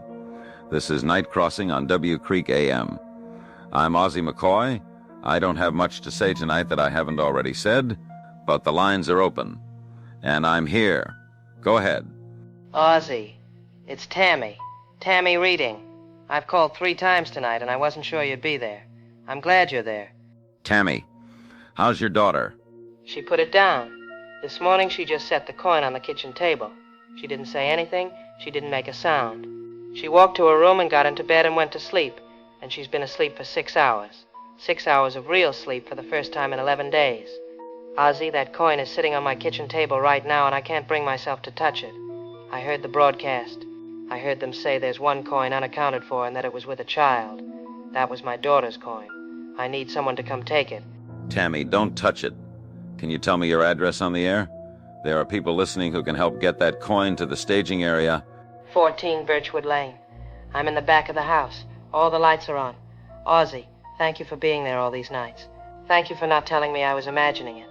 If anyone's listening and can safely reach 14 Birchwood Lane, there's a coin there that needs to go to the Route 11 staging area. Tammy, stay inside. Keep your lights on. Next caller, you're on Night Crossing. Ozzy, it's Mac O'Day. I told everyone.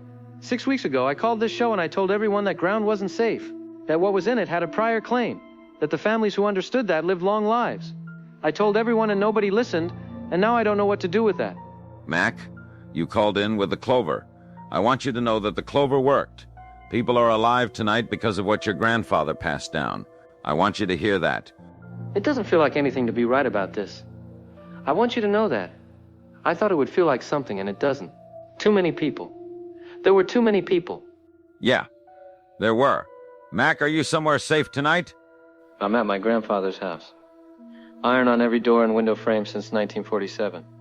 I'm the safest man in Harrows Creek tonight. That doesn't feel like anything either. Stay there, Mac. Last caller tonight, you're on Night Crossing. Ozzy, it's Katie. Katie McCoy. I'm calling from my car. I'm parked at the Route 11 entrance, and I'm listening to this broadcast on my radio, and I heard Tammy Redding.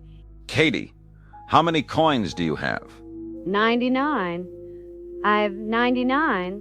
I've the clover, and I've Emily's field notes, and I've been sitting here for 2 hours waiting. Going in with 99 is the same as going in with nothing. The anchor said they recovered the 100th from a child, but I don't know if it's been brought to staging yet. Ozzy, I need to know if Tammy Redding's coin is coming here. Katie, I just broadcast Tammy's address to everyone listening. Someone will go. Can you wait? I've been doing the math on this since February, Ozzy. I know what the chamber needs, and I know the order it needs to go in. I've the clover. I've more than enough. Everything Emily found before she disappeared, I have it all. I can do this. I just need that last coin. I can wait. Katie, Emily McCoy. She's your sister. Was? I don't know yet. I won't know until I get in there. Katie, are they out there right now? Near the staging area? Yes.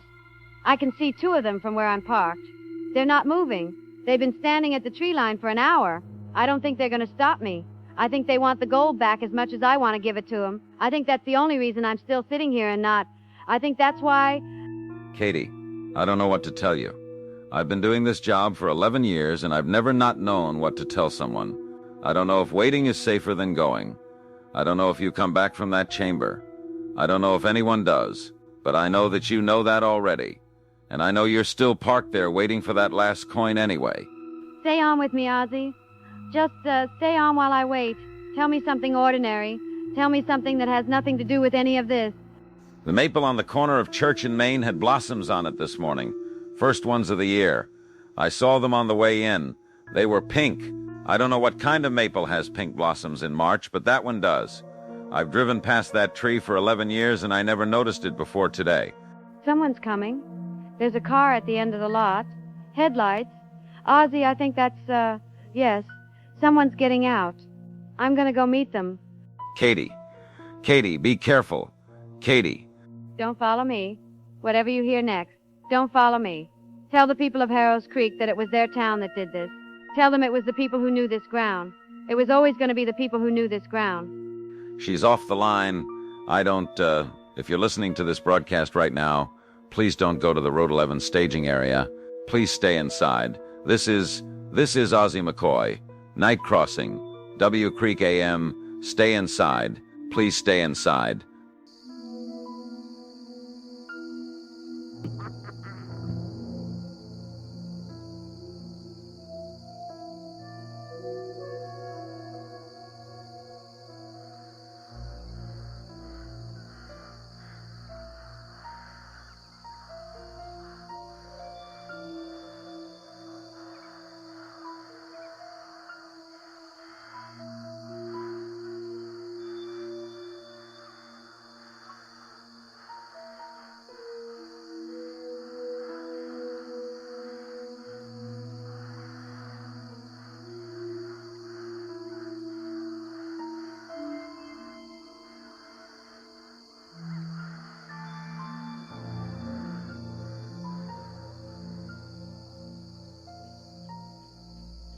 Is that the goal? Wall Creek TV, March 20th. I'm Tory Murphy. At approximately 6 a.m. this morning, federal investigators recovered a cellular phone at the Aldgate survey site. The phone belonged to Katie McCoy, 34, of Harrows Creek. It was found inside the survey chamber, 14 feet from the chamber entrance, face down on the stone floor. The phone was still recording. Our station has been given access to a portion of that footage. We are going to describe what is on it. We're not going to show it. Stacy Redding has been at the federal staging area since early this morning and has reviewed the footage with investigators. Stacy, what does the recording show? Tori, the recording runs for 41 minutes and 18 seconds. The first portion covers the site approach. You can see the federal vehicles at the staging area, empty, the way investigators found them this morning. No personnel, no sign of a struggle at the vehicles. They were simply empty. Nobody on the federal team has confirmed where that personnel went. Katie McCoy walks past them without stopping. At the tree line, at the edge of the floodlight range, you can see them, 3 of them, standing still. I've watched a lot of footage from this event, and I've seen them moving, and I've seen them in the gas station still image, and I've never seen them hold that kind of stillness. They don't shift. They don't turn toward her. They just stand there and watch her walk toward the site. Katie McCoy holds something out flat on her open hand. One of them takes a step back. She keeps walking. Stacy, the recording continues into the tunnel. Can you describe what the camera captures underground? The tunnel section is dark. The cable lighting the federal team installed cuts out about 20 feet in, and after that, it's just the phone flashlight. The audio is picking up 2 things, Katie McCoy's breathing and something else, a low continuous tone. It starts almost inaudibly, and it builds across the tunnel section of the recording. Investigators think it's an acoustic effect of the chamber itself. I don't have another explanation to offer. Katie McCoy reaches the chamber at the 18-minute mark. The chamber is stone. Worked stone, fitted without mortar. In the center of the floor, there's a circular depression, maybe 3 feet across, and you can see the canvas bag she's carrying. She sets it down beside the depression, and she kneels, and she starts placing coins, one at a time. The camera is propped against the far wall facing her. She set it up that way deliberately. She wanted this documented. She knew someone would eventually watch this as the coins go in. The tone in the recording gets louder. You can hear it changing, building. At around 60 coins, the camera itself starts to vibrate on the stone. The image shakes slightly with each coin placed. At the tunnel entrance, visible in the background of the frame, the light shifts. Something is standing there. Katie McCoy doesn't turn around. She keeps placing coins. Stacy, the entities, are they visible on the footage inside the chamber? One of them enters the chamber at the 33rd minute. I want to be careful about how I describe this. It comes in from the tunnel entrance and it moves to the left wall of the chamber and it stops there. About 6 feet from where Katie McCoy is kneeling, it doesn't approach her. It stands against the wall and it watches. Katie McCoy has an envelope on the floor behind her, open, facing the entrance.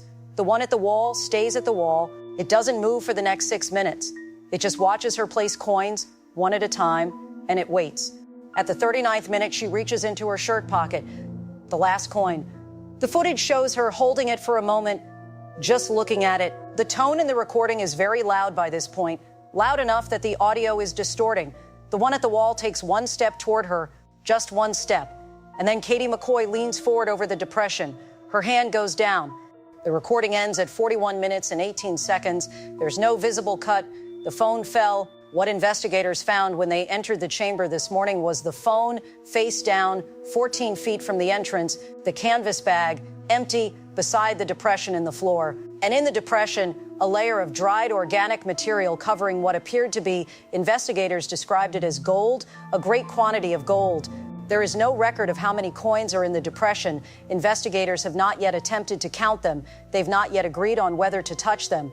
Katie McCoy was not in the chamber. She has not been found. Stacy, in the footage, in the final seconds before the phone fell, can investigators confirm whether the last coin was placed? No, they can't. Her hand was in frame. The coin was in her hand. The recording ends before anyone can confirm contact. What I can tell you is that something changed in Harrows Creek between 2:40 a.m. and 6 a.m. this morning. The creatures have not been reported since 3 a.m. No sightings, no sounds, no calls to emergency services. Whether that's connected to what Katie McCoy did in that chamber, I don't know. Investigators don't know. Nobody's willing to say it out loud yet. Stacey Redding, W Creek TV, Aldgate site. Katie McCoy was a resident of Harrows Creek for 31 years. Her sister, Dr. Emily McCoy, a professor of Celtic Studies at the University of New Hampshire, arrived in Harrows Creek on March 16th and has not been located. The McCoy family has been notified. A search is ongoing. 19 days ago, on March 1st, this station broadcast a routine morning report. The Heritage Festival was coming, the weather was mild. A university survey team was breaking ground on the old Aldgate farmland east of town. That survey team cracked open a chamber that had been sealed for longer than this town has existed. What was in it came out. And for 19 days, Harrows Creek has been paying for that. Owen Fazio, Councilman Ian Murphy, Dr. Tammy O'Grady, Sheriff Alex Redding. The names from the Heritage Dinner on March 17th that we are still working to confirm and release with the consent of their families. Dr. Emily McCoy, Katie McCoy, and others. There will be others we don't know about yet. There will be names we're still saying a month from now. As of this broadcast, there have been no sightings reported in 15 hours. No sounds, no calls to emergency services. The federal team is characterizing that as a significant development. They're not using the word over. I understand why. But something changed in this town between 2:45 a.m. and sunrise. And the only person who was there when it changed was Katie McCoy. I don't know what she did in that chamber. I don't know if it held. I don't know if she knew it would. What I know is that she drove to the Route 11 entrance alone, in the dark, with 99 coins and her sister's notes, and she waited for the 100th, and then she went in. I have been sitting at this desk for 19 days, and I'm not sure I have ever seen anything braver or anything that cost more. For W Creek TV, I'm Tory Murphy. We'll keep the lights on.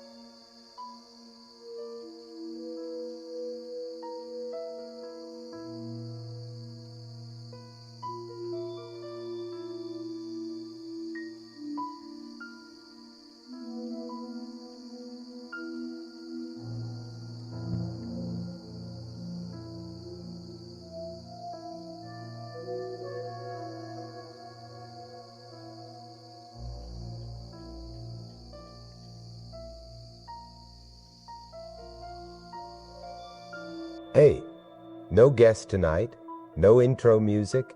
I'm just going to talk. If you've been listening since the beginning, you already know why. I've been trying to figure out what to say for 2 weeks now. I still don't really know, but I need to say something. My cousin Marcus is still missing. He was a graduate student on the Aldgate survey team. He was the first person on that team to go underground. He's not among the confirmed dead. He's not among the confirmed survivors. I've been told what he sounded like on the radio the night of March 17th. I'm not going to talk about that right now. I just love my cousin, and I don't know where he is. Dr. Emily McCoy was on this show. A lot of you heard her. She drove to Harrows Creek the morning after we recorded. I asked her to call me when she got there. She didn't call. What I haven't told anyone is what she said to me after we stopped recording. Off the record, she told me the containment wasn't permanent. The seal was built to be cyclical. It binds them for a period, not forever. She didn't know the length of the period. She said the original families who brought the seal to Vermont would have known, passed down through generations. Quietly, I keep thinking about Mac O'Day. He called into the Night Crossing radio show multiple times. He knew things about that ground nobody else in Harrows Creek seemed to know. He knew about the clover. His grandfather passed it down to him. A family that kept the knowledge, generation to generation. I've been trying to reach Mac O'Day for 3 days. His phone goes straight to voicemail. He hasn't called back. I keep coming back to what Emily said. cyclical, not permanent. Katie McCoy resealed that chamber. I believe that. But if Emily was right, what Katie did wasn't an ending. It was a reset. And somewhere under the Aldgate farmland, something is in that chamber right now. And it has been in it before. And the only thing keeping it there is a seal that was never meant to last forever. I think someone in that town should be looking for Mac O'Day. I'm Cody Whitaker. This is Underneath It All. I'll be back when I have something worth saying. If you're in Harrow's Creek, take care of each other. Keep the lights on.